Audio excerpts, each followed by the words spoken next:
Okay.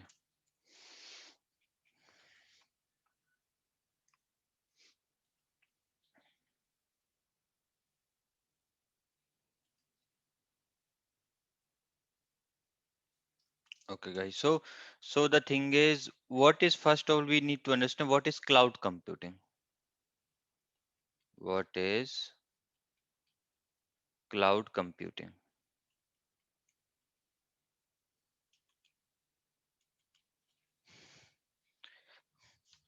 So the thing is, let me just compare the two scenario here. Let's suppose we are having one on-premise network and we are having here one cloud network. Okay. So in on-premise network, if we let's suppose you want to start a small business. Okay. So let's suppose you have started your company like we have started this company, crnets.com. So what we need to purchase for starting this company, what we need to do? We need to purchase 2 to 3 servers.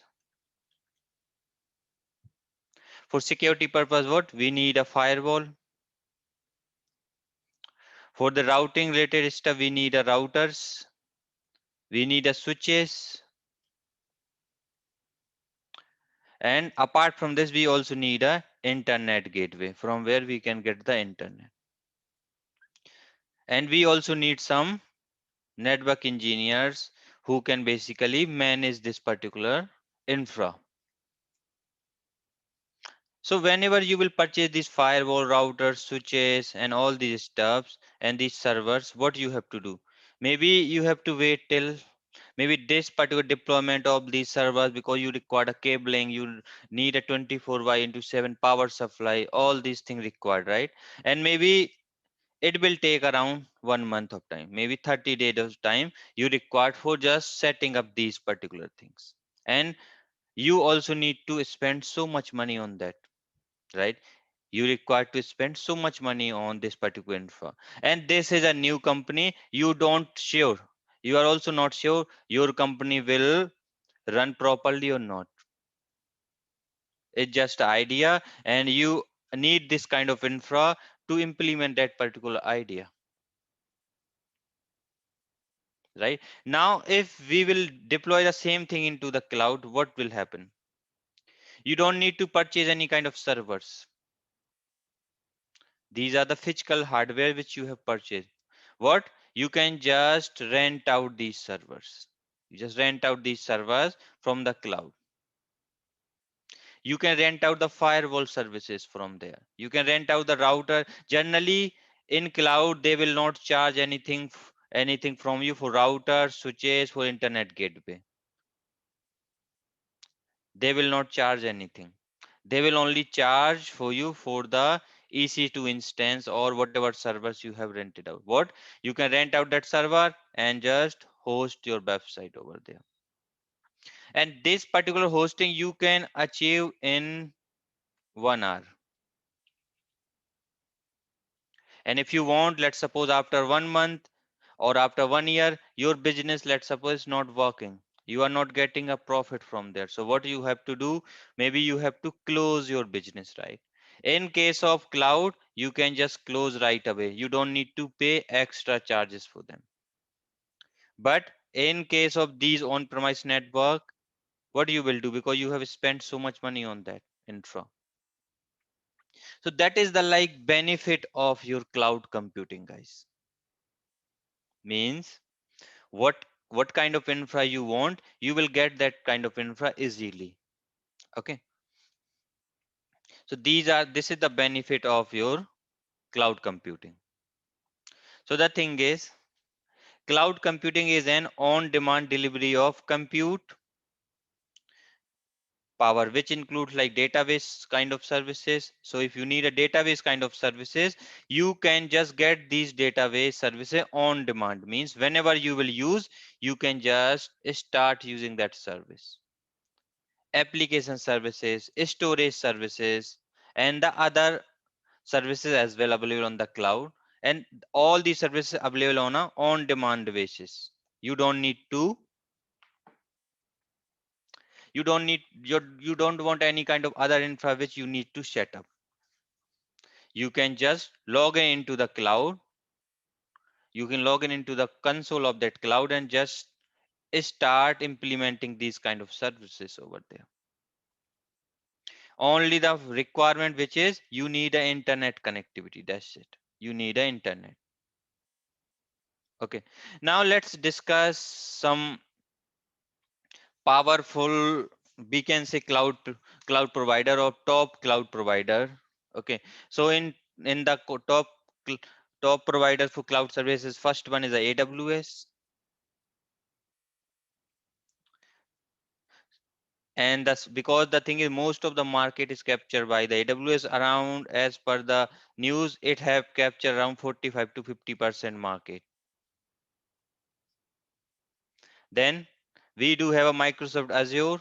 Microsoft is Azure also. It generally that AWS is the first cloud provider which comes in the market. Okay, so that is the also one of the reason it is having the most of the market share.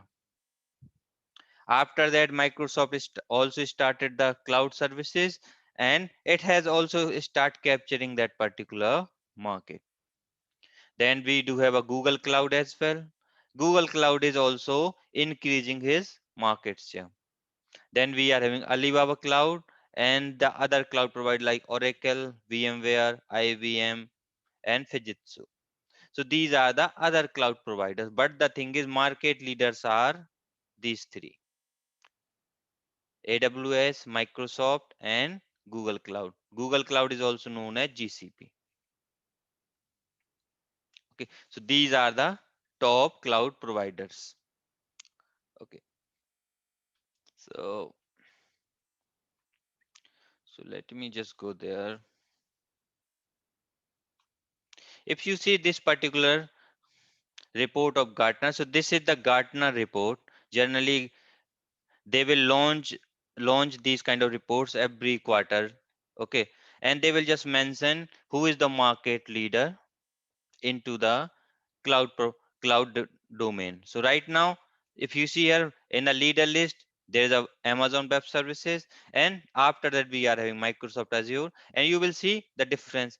Microsoft Azure and AWS, there is a so much gap because he is a market leader right now.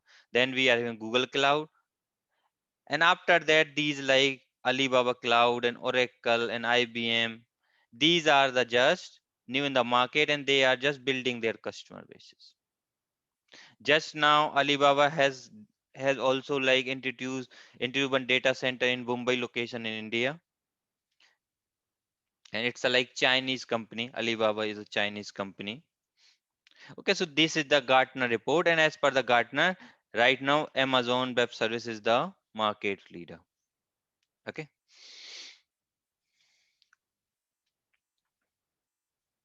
so now let me just first we will try to cover characteristic of the cloud. Okay, so the first characteristic of this cloud is on demand self service. On demand self service means whenever you need a service, let's suppose you want to host one of the application. Let's suppose you want to host a application. What you have to do in that case, you can just log into the cloud and just launch one EC2 instance, and on that EC2 instance just run your application.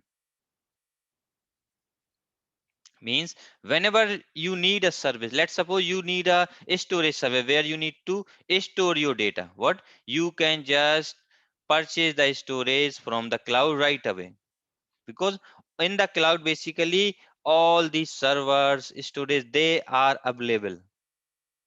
Okay, they are having very big data centers where they have created a very big servers for storage, very big servers for launching your instance and other steps.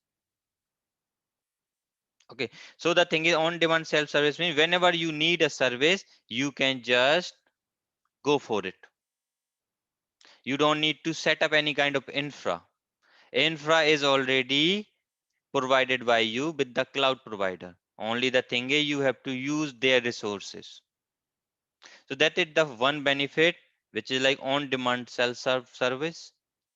And after that, broad network access means in cloud, whatever service you will launch. Let's suppose you have launched one web server over the cloud, right? Now you can access that the web server for any location, anywhere in the world. Only the thing is you need an internet connectivity. You need an internet connectivity, which means this particular web server is accessible from anywhere. So these kind of flexibility also you will get when you are using your cloud services. If I'll compare that infra with the on-premise resources, what in on-premise you have to basically you have to install your web service, right? And you need a public IP address over there. Then you can able to also access this particular web server from the different locations. That kind of flexibility you will get also into your on-premise web server. But the thing is, let's suppose if there is any power failure happens in your data center, if anything happens, then what you will do? Maybe you will lose these accessing, you will lose use services.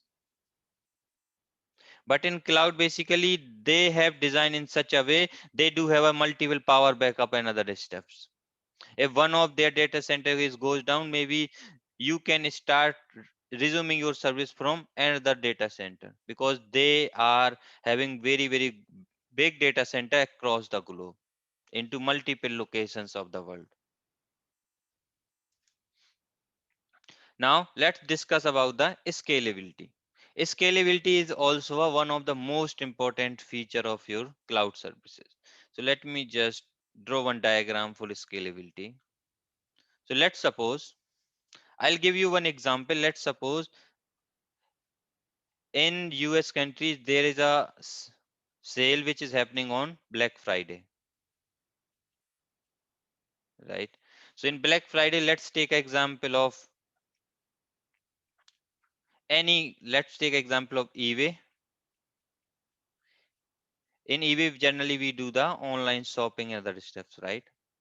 So the thing is, let's suppose in normal days, only 10 lakh people is accessing this eBay.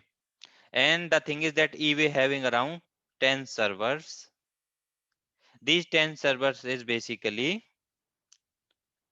more than enough for supporting or for serving these requests which is coming from these 10 lakh peoples.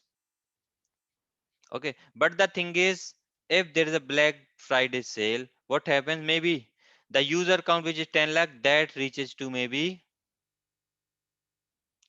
100 lakh.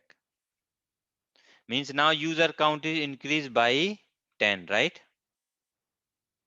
In that case, what you need to do, you need to also increase your servers. Right now you are having 10 server, maybe in that case you need 100 servers,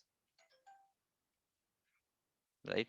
So the thing is, if you so the thing is, let's suppose these 10 servers you have hosted on on-premise network. Okay, now due to Black Friday sale, what you have to do, you have to put 90 another server, and you have just hosted these 90 more servers into your on-premise, right? So that sale is for one day.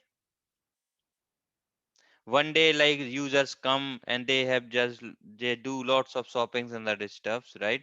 But the thing is, after one day, again the user count become 10 lakh, and you are having here 100 servers.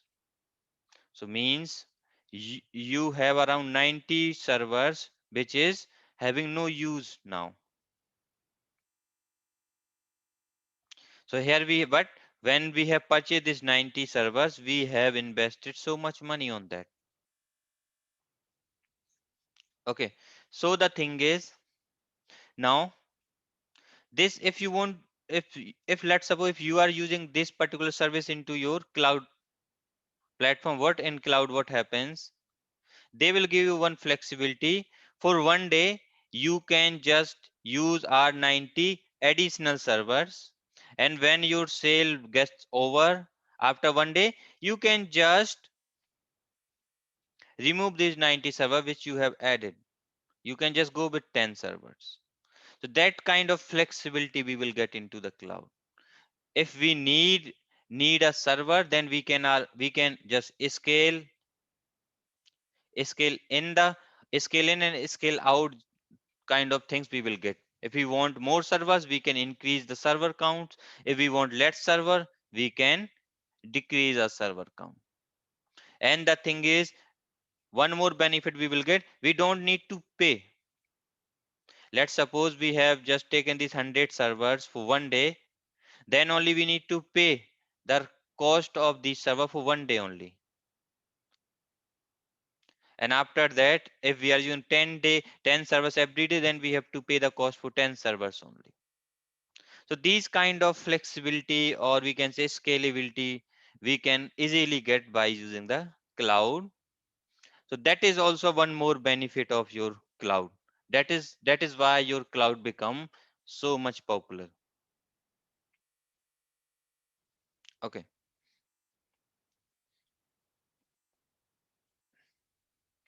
Now, the another characteristics of your cloud is resource pooling. So let me tell you the example of this resource pooling. In resource pooling, what happens generally? Let's suppose you are having a let's suppose you are having few storage devices. Okay. So let's suppose this storage device having a capacity of 1 terabyte. This storage is also have a 1 terabyte, and this is also having a 1 terabyte. Okay. So what cloud peoples do, what cloud providers they used to do, they just combine all these three storage devices, and they just create a some kind of virtual kind of memory, which is 3 TB. So now let's suppose there is a customer, if he wants to put a file whose size is 2 TB. In that case, he can easily put that particular 2 TB of file, right? Because he got the 3 TB storage. So this kind of resource pooling is also done by the cloud providers. Okay. So these kind of flexibility also you will get. Now, major services.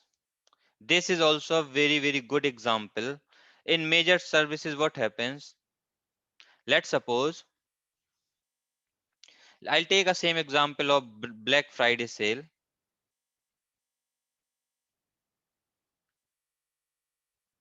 So let's suppose in Black Friday sale, the user count or the customer or the users who has visited my website is like 100 lakh, right? Now the thing is, I just want to categorize these users. I just want to categorize how many, on the basis like how many people have access the electronic goods into my website. How many people have basically access my home related appliance, these particular goods. How many people have tried to access the clothes related stuff. So these kind of measurement also we will get in this user count. We can also easily able to find out from which country people, how many people have accessed, what are the age of the peoples who has shown the interest into this particular goods and services. So these kind of measurement also we can achieve by using the major services feature of your cloud. So this is the one more benefit which we can get by using the cloud platform. Okay.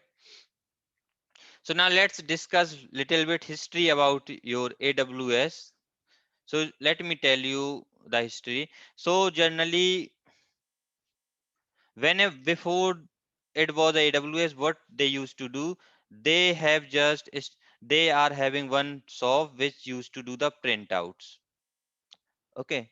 So they are having one shop of copy and copy states of in somewhere in US. I'm not sure which place, but so the thing is what they have done, they got so much good like customers for printing and also what they have done, they have purchased few extra servers.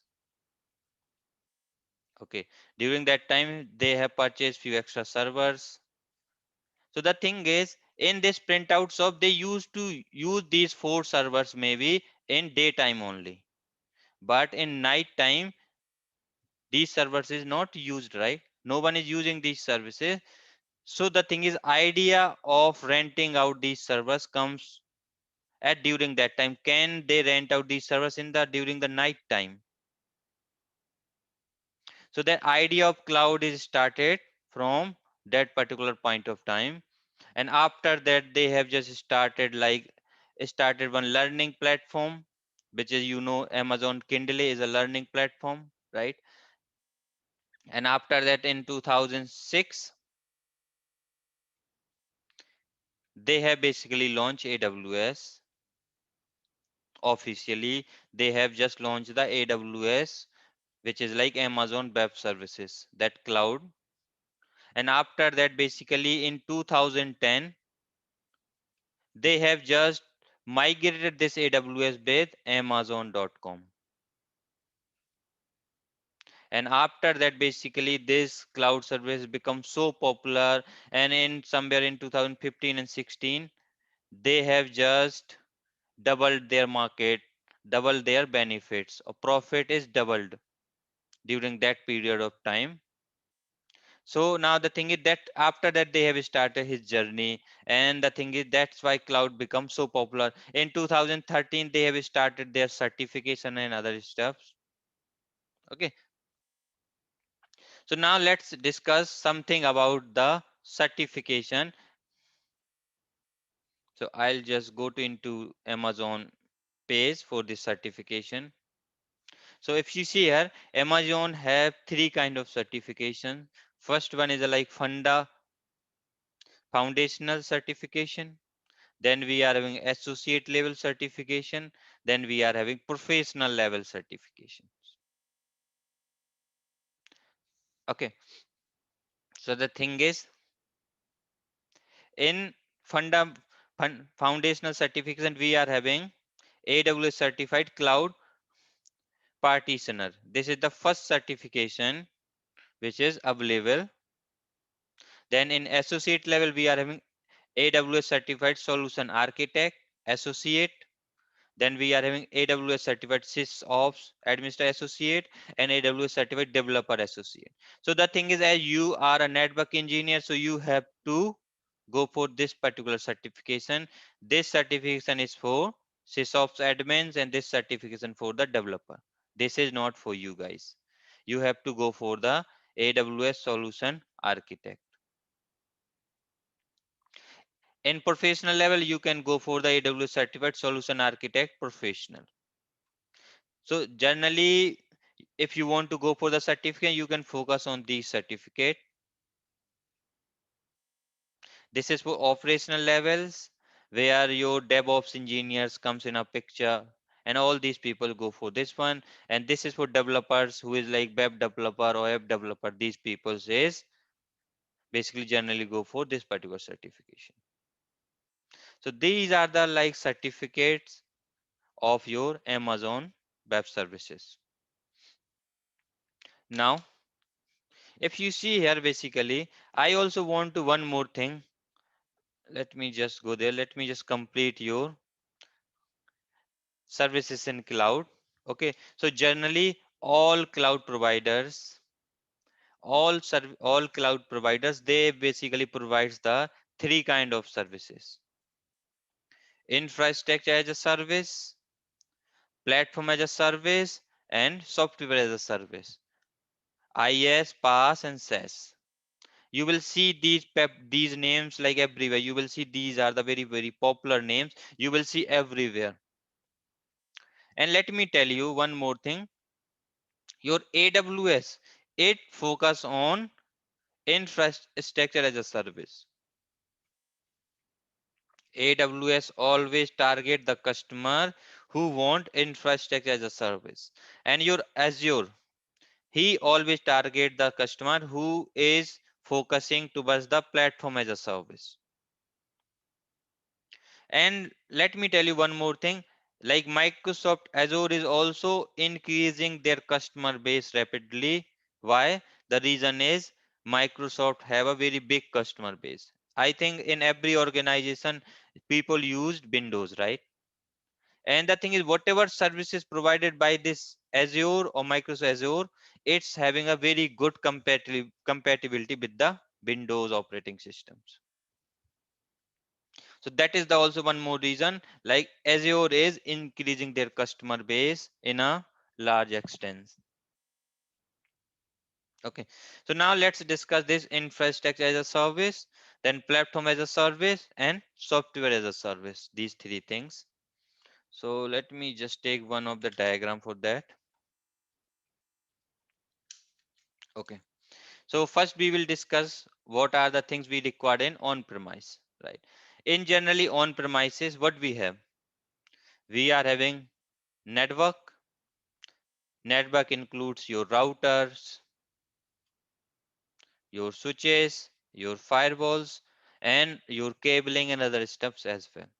Then we are having storage services, storage devices which we use for the storing the data, right? Then we are having servers, and apart from this, on these servers we will run generally the virtualization technology like VMware or Citrix or Hyper-V. What kind of, we need some kind of VMware platform, right? On that, on top of this virtualization platform, we generally install our operating system, right? On that operating system, maybe we need some kind of middleware. Middleware means, let's suppose we want to create a database. That to create that database, we need a MySQL database application running on this operating system, right? So with the malware, then we need a data, and then we need a application. So to host an application in on-premise, what we require? We need all these three. Let me just change the color. We need this kind of infrastructure for launching an application in an infra, right? Now if you see here, let's discuss this infrastructure as a service. So generally when we talk about infrastructure as a service, which means cloud provider, which is like cloud provider will gives you the infra. He will give you the infra only. Infra means he will give you the network, storage, servers, and virtualization. Now he will give these three services. Now on top of whatever operating system you will install, you have to decide. In case of infrastructure as a service, you have to choose your operating system, you have to choose your middleware, you have to choose your data, and you have to choose your application. Means all these things is you have to take care in infrastructure as a service. Whatever operating system you want to use Linux or you want to use Windows. What middleware you want to use? You want to use MySQL server or what server? You what kind of data you want to put? What kind of application you want to put? Now in infrastructure as a service, you have also needs to take care one more thing.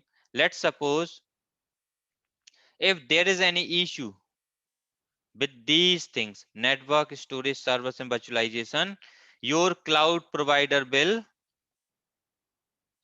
provide you the troubleshooting. He is responsible for fixing the issue if you are having any issue. But if you are having any issue with your operating system or with your middleware or with your data or with your application, you have to fix all these services by yourself. Let's suppose your OS is corrupted, your OS is not functioning well, you have to take care all of them.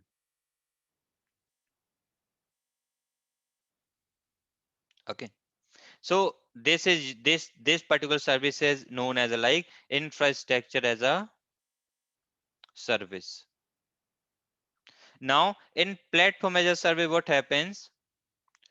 Cloud provider give you the platform. Now on that platform, whatever application you will host, whatever service you will host, you can host this server. So the thing is, in that scenario, your cloud provider is responsible for providing these services. He will provide you the connectivity, which is networking, then storage, then server, virtualization, operating system, and middleware as well.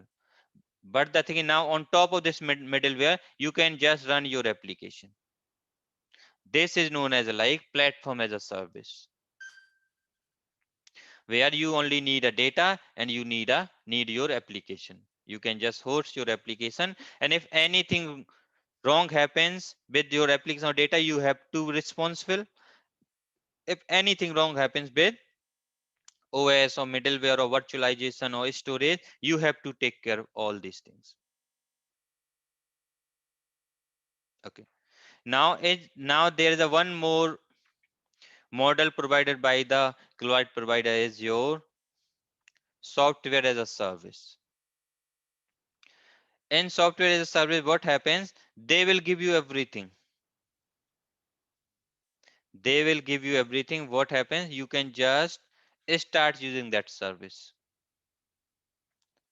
They will provide you everything. Only you need to just start using this particular service. So this is the model of your software as a service, guys. So these are the main three model which we need to understand. Now if we talk about the advantages of your cloud, so like it is flexibility.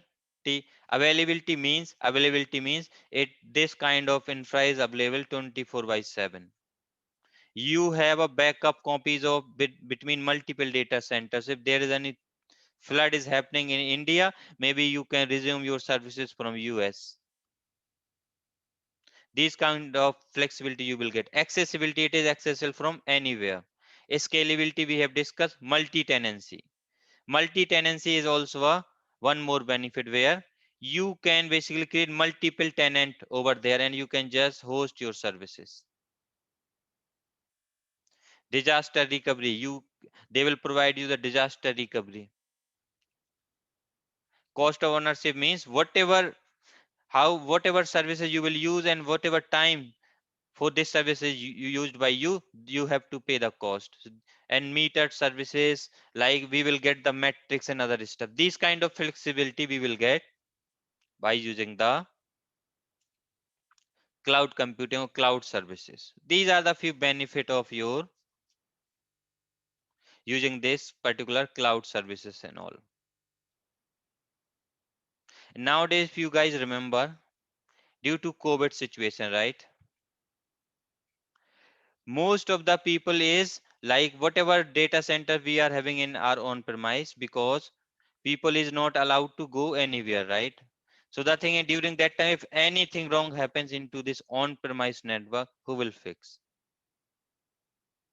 But the thing is, if you are running your application into your cloud platform, you don't need to worry about that. Anything wrong happen in your on premise network, you don't need to worry about it. If you are having your application running on cloud, you can just raise a concern with the cloud provider. They will responsible for fixing these kind of issues. So these kind of flexibility also you will get by using the cloud provider, guys, by using the cloud technologies.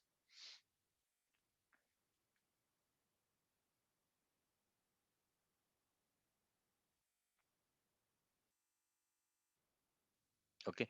Now how we generally deploy this cloud and all. So the thing is, we are having few deployment models as well. In deployment models, either generally whatever deployment we will do.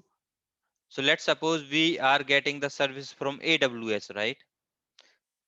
So the thing is, whatever application we have hosted into AWS infra, this kind of deployment is known as your public cloud deployment. This is the public cloud, means there are so many customers, they are using their services. So we are having a public cloud where we are using the services of like AWS or services of Azure. That another example of your deployment cloud deployment model is private cloud. Private cloud means what happens? You need to create your own infra into your on-premise network. You need to purchase big servers, big networking devices, which is routers, switches, firewalls. You need a proper connectivity with redundancy. You need a 24 by into 7 power backup. All these kind of things you require to build this particular private cloud.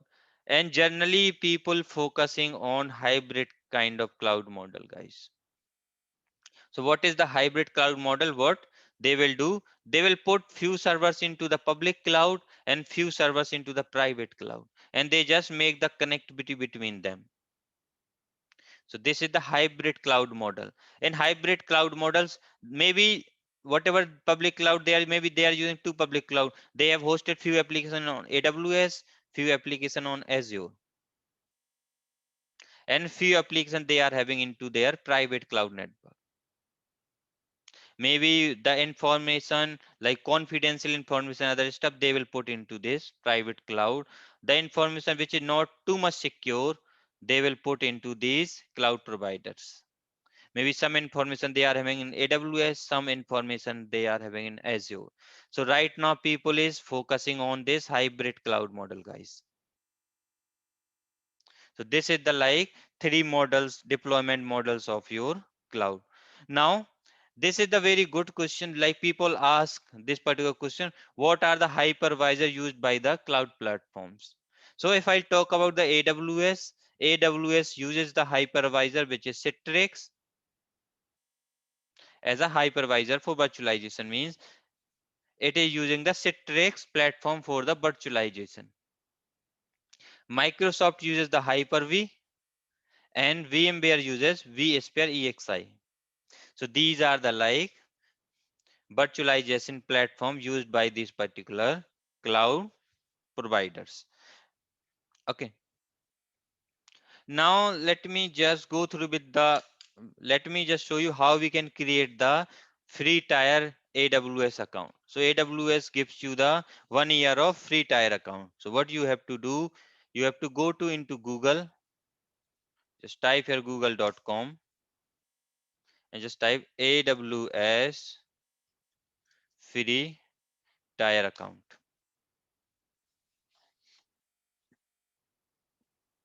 Click on this AWS free tier account and just click on create account, create a free account. And everyone needs to create this particular account, guys. Just remember, I want, like everyone needs this particular account. What you need to create this account, you need a email address and you need one credit card or debit card. So just remember, in case of debit card, don't use these RuPay and other basic card. Just it will support Visa and Mastercards, and also it will support some virtualized card. If you are having any virtualized card, it will also support these particular cards. And when you will create this free tier account, that account is valid for 12 months. So the thing is how you can create it, just go there and just put one email address. So let me just put one email address,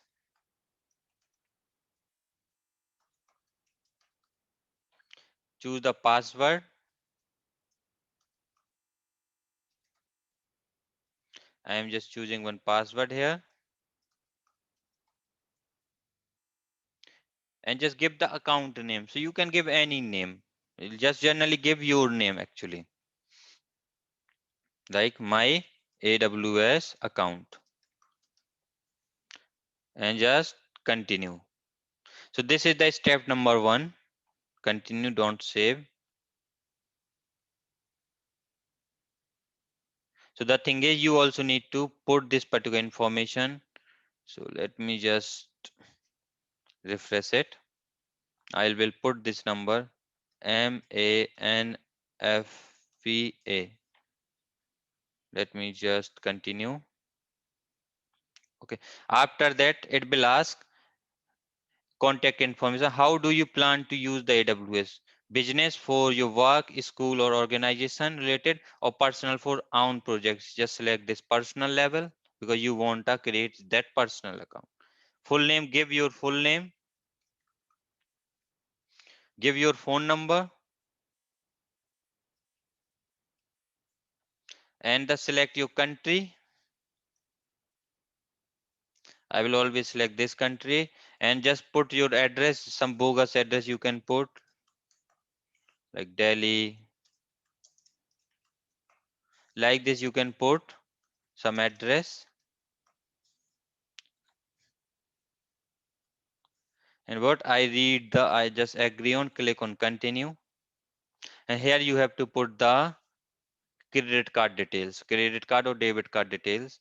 When you will put these details, it will detect the amount of 2 rupees, and after some time you will get refunded as well.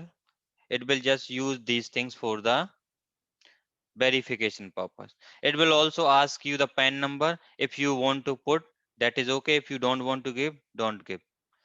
After putting this thing, just click on continue and verify, because I don't have this credit card and other stuff, so I don't want to put here. But this is how you have to basically create the AWS account.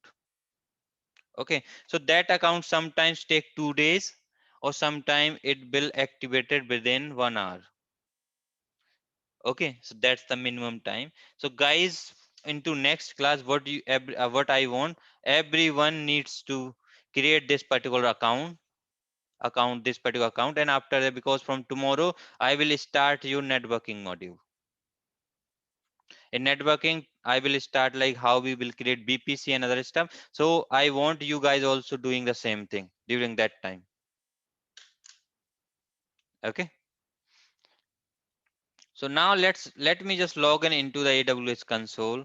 So if I'll go there, so the thing is, whenever, if you want to log in into AWS, what you have to do, you have to type here aws.amazon.com. You have to click on sign into the console. I have already logged in, that's why I'm getting this message. Okay, I have already logged in over there. Otherwise you have to put your username and your password. So your username is your email ID. So let me do one thing. Let me just close all of them.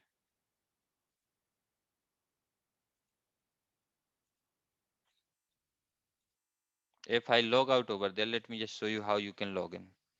So just click on sign into the console.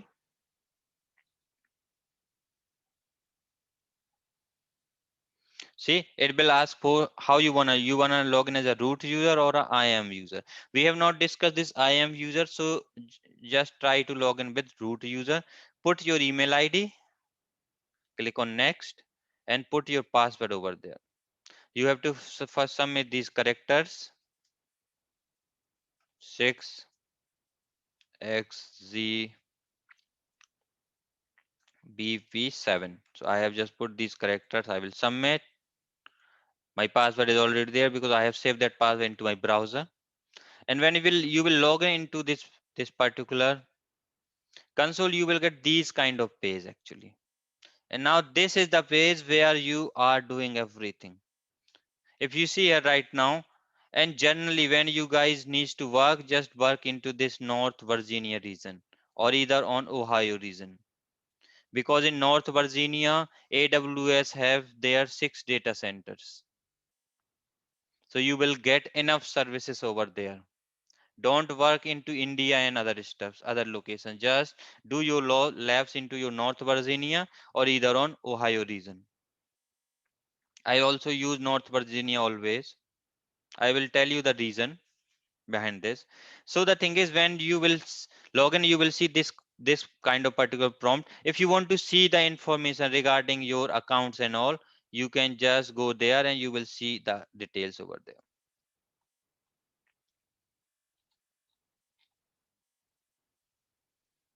You will see the account details. If you want to go to into this account, you will get the other details like billing dashboards and other stuff. And I am telling you guys, we will complete all our labs, and you maybe your bill will be around 500 to 1000 rupees only. Within this money we can able to perform all kind of labs, guys. You don't need to worry about that. Here you will get the cost explorer. You will get all kind of details like budget, if you will set your budgets and all, budget reports, saving and plans. So this is the like cost management dashboard actually. If you want to see the other stuff like overview, you will get all these details guys here. If you want a billing console, you can go to into the billing console where you can just do your bill management. So right now my bill is 0 INR. If you will see the previous bills, you can able to see your previous bills here. Like just let me, if I check my January bill, January bill is 18 rupees only. And I have done lots of lab during that time. In December, my bill is 66 rupees. So approximately you will spend around 1000 rupees and you will able to perform all of your labs. Okay, just follow the instruction, delete whatever resources you have created timely basis. Okay, don't put these resources running into your AWS account, otherwise they will charge you a lot. Okay, so this is something regarding if you want to see check your bills and other stuffs.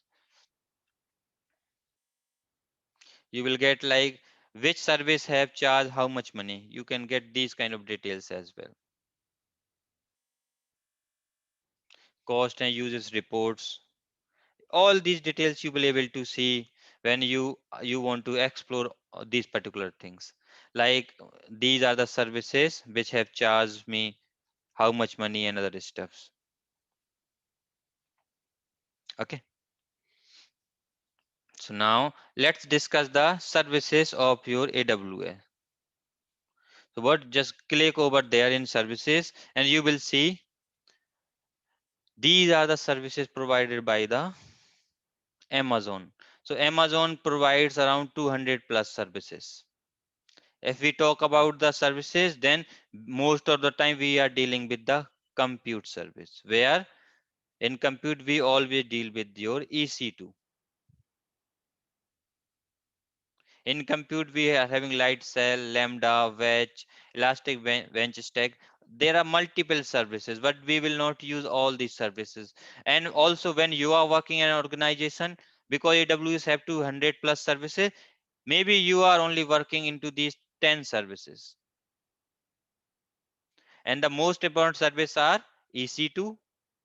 In storage, you always is working with S3 service.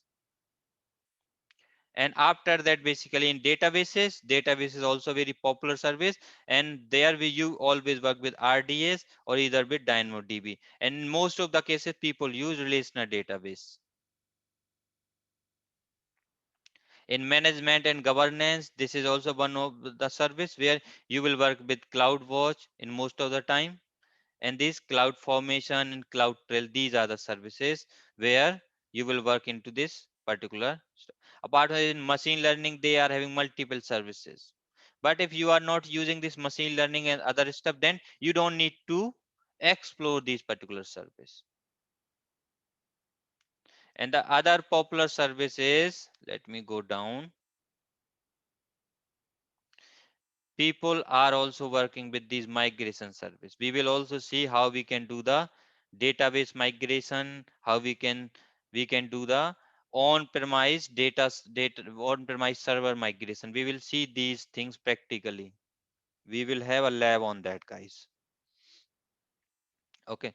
And after that, we will also working with this networking content delivery, where we will explore everything into your BPC, because BPC provides you the networking service. So we will explore all the feature of BPC. Then we will also go with the route 53, CloudFront, all these survey we will see. It is also having like media services, security and identity services, where we will deal with IAM. So it is like it also provide internet of the service, business applications, analytics. So there are so many services provided by the AWS, but we are not touching all the services. We are just touching the most popular services, and I will also try to explain the services which you required for networking purpose perspective.